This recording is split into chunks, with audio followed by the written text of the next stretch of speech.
looking for an investment here in the beautiful and scenic Tagaytay? Well, we've got what you're looking for. I'm Lian Castañeda from Metro Properties PH, and I will give you a sneak peek at this beautiful lot that is for sale at the heart of Tagaytay City. This sprawling greens is a 1.8 hectare property like no other. It's nestled here in the serene barangay of Francisco, Tagaytay, our favorite getaway from the hustle and bustle of city life.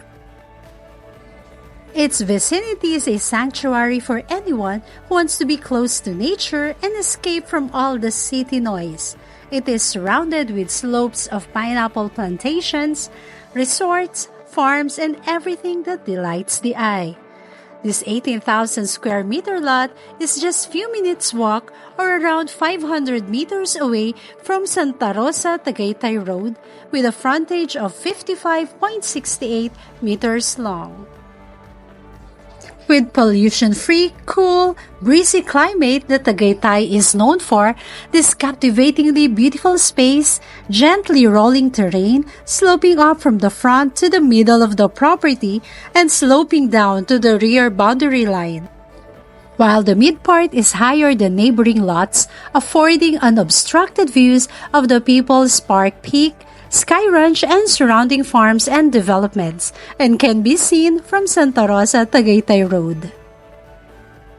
With lots of fruit-bearing trees like dates, palms, and pine trees, this property is ideal for resort, hotel, rest house, condominium, and other tourist area development.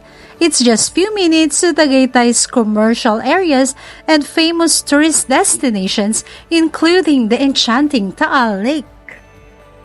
And now here's the deal.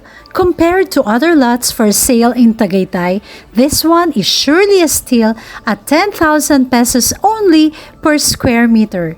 With clean title, updated tax payments, it's a hassle-free transfer of title to your name, and we will do all the dirty works for you.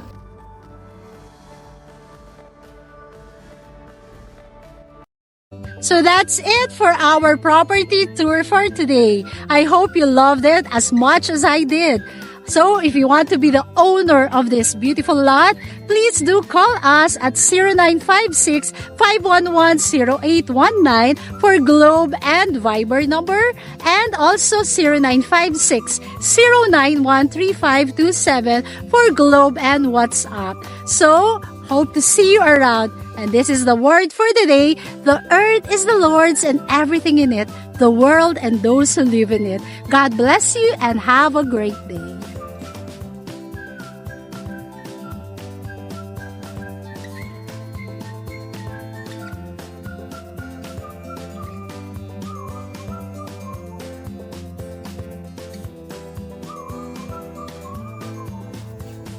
Are you looking to invest? Are you